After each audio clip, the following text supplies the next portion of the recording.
Greetings, moving trucks and bobbing ducks. Quack. Quack.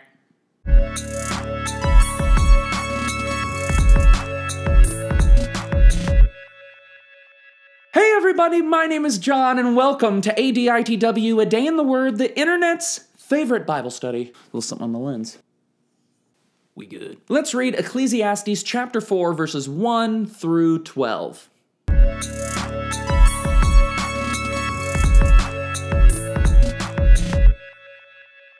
So before we start today, it's important for us to reiterate what exactly the teacher means when he uses the word meaningless. Again, meaningless does not necessarily mean without meaning or pointless, but the teacher is encouraging us to put the things of this world in their proper place and context. Really, at its root, this is a lesson in idolatry. We cannot look to power, work, pleasure, or riches to give us the meaning that only God can provide. And this point is strengthened yet again in the section that we just read, specifically in how we relate to other people. The writer here talks about oppressing others, envying others, and then just being plain old alone. All by myself,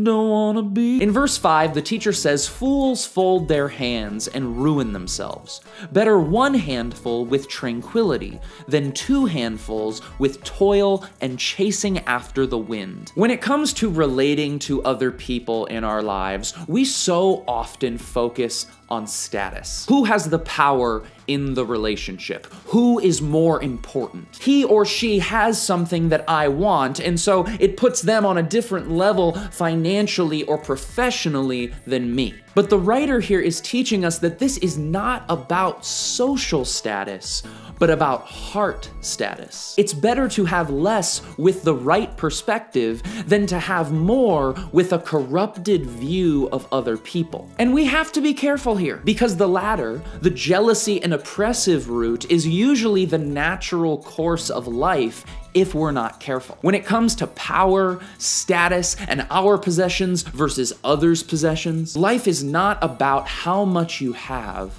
but how you hold it. Do you hold your influence and prestige in a way that oppresses others? Do jealousy and envy just overtake you in all of your friendships? The writer here makes it clear that this perspective is destructive. And not only that, but this sort of warped view of community will inevitably drive us into isolation, which is also meaningless. All by myself anymore. Toward the end of the chapter, the teacher makes the case that it is meaningless for us to be alone. It is meaningless to have life and yet have no one to share it with in an open and vulnerable way. And again, this book is not saying that life itself is meaningless in the way we might think of it, but rather it is saying that there are certain ways of living that cannot give us meaning. And when our status, when our title, when our power is the place where we search for ultimate meaning,